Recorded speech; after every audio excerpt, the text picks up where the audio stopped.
The person to be consulted in the matter, after the parents, was my father in his capacity of Ada's guardian.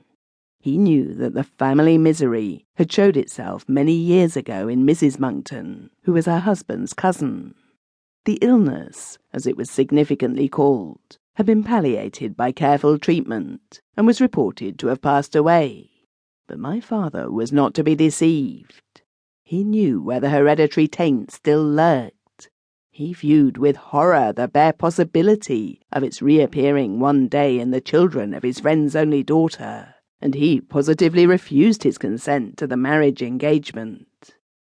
The result was that the doors of the Abbey and the doors of Mrs. Elmslie's house were closed to him.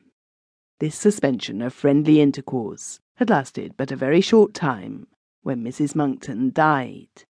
Her husband, who was fondly attached to her, caught a violent cold while attending her funeral. The cold was neglected and settled on his lungs. In a few months' time, he followed his wife to the grave, and Alfred was left master of the grand old Abbey and the fair lands that spread all around it. At this period, Mrs. Elmslie had the indelicacy to endeavour a second time to procure my father's consent to the marriage engagement. He refused it again more positively than before. More than a year passed away. The time was approaching fast when Alfred would be of age. I returned from college to spend the long vacation at home, and made some advances towards bettering my acquaintance with young Monkton.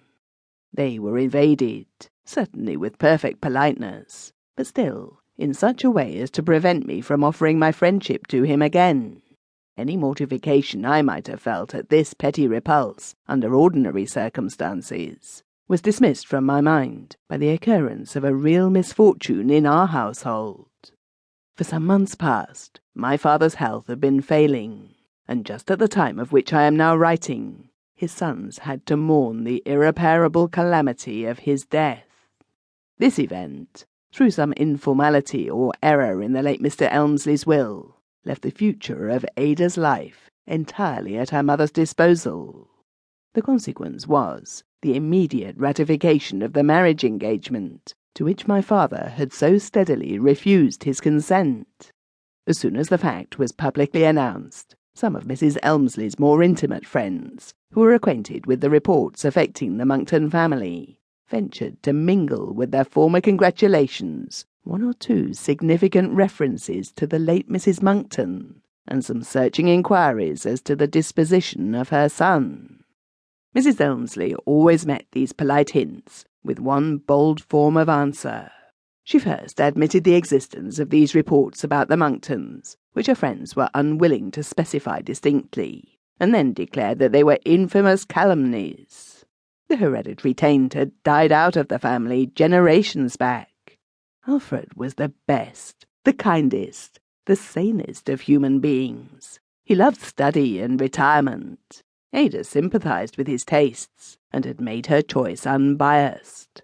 If any more hints were dropped about sacrificing her by her marriage, those hints would be viewed as so many insults to her mother, whose affection for her it was monstrous to call into question. This way of talking silenced people, but did not convince them.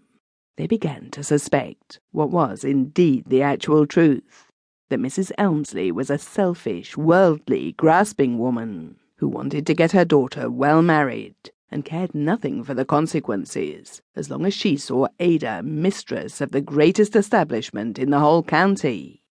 It seemed, however, as if there was some great fatality at work to prevent the attainment of Mrs. Elmslie's great object in life.